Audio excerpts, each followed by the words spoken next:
The current macroeconomic discourse around artificial intelligence is anchored to a massive, highly specific projection. By the year 2030, AI has the potential to inject an additional $13 trillion into the global GDP. This forecast exists alongside models of mass labor displacement, where the introduction of smart machines into the workforce renders entire job categories obsolete. Both the optimism of exponential productivity and the predictions of catastrophic job loss are analytically incomplete. They both treat AI as an isolated variable, functioning in a vacuum. To accurately model what will actually happen, economists rely on the concept of net macroeconomic impact. This requires mathematically balancing the gross production gains against the friction of real-world implementation. This transitional model maps the trajectory of the global economy over a highly specific window, from 2018 through 2030. The trajectory of artificial intelligence functions as a brutal equation, balancing massive technological gains against severe economic drag. To solve that equation, we can look to a framework developed by the McKinsey Global Institute. Their simulation links the microeconomic incentives of individual firms directly to the macroeconomic realities of the state. This chart shows the Institute's 7-channel simulation used to calculate the true net impact of artificial intelligence. The simulation is split into two opposing halves, the forces of production and the forces of disruption. The top half represents active value generation. This is where firms upgrade their capabilities, deploy new assets, and increase efficiency. The bottom half represents the unavoidable macroeconomic friction generated as a direct byproduct of that value creation. When you balance those two forces, the simulation projects a final modeled outcome, a 16% cumulative net boost to global GDP by 2030. To understand the viability of that 16% net growth, we have to deconstruct the equation layer by layer, beginning with the production channels.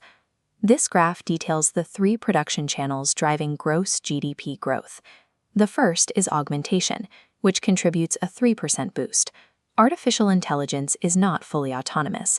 Augmentation accounts for the vast new capital investments in data infrastructure, as well as the human management required to deploy and monitor these systems. The second channel is substitution, which represents an 11% boost driven directly by the automation of human tasks. The core economic outcome here is that substitution reduces a firm's input costs. By replacing manual labor with smart machines, companies radically increase their capital efficiency. The third and largest production channel is product and service innovation, projecting a 24% gross gain. Firms generate this growth by expanding into underserved markets and creating highly customized AI-native business models. There is internal friction to this growth, cannibalization. A significant portion of this gain is market share shifting from laggards to frontrunners, subtracting 17% back out of the economy as a competition effect. While these production channels map a theoretical 26% gross economic gain, the actual realized value depends entirely on how deeply these technologies are absorbed into the economy. This brings us to a critical modeling distinction. We must separate the concept of technology adoption from full absorption. Adoption simply means a firm has successfully piloted a single AI tool, like a robotic arm welding a car frame, within a siloed department. Full absorption, however, is the process of integrating artificial intelligence across all operational workflows. This deep integration is required to trigger actual, recurring economic benefits.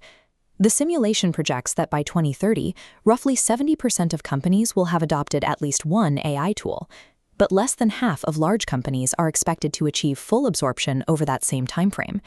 Because full absorption is structurally difficult, those projected gross gains become bottlenecked. This delay serves as the catalyst for the difficult transitions ahead. That transition period introduces a massive economic drag, creating an estimated structural shock across the global market. This chart visualizes total economic disruption.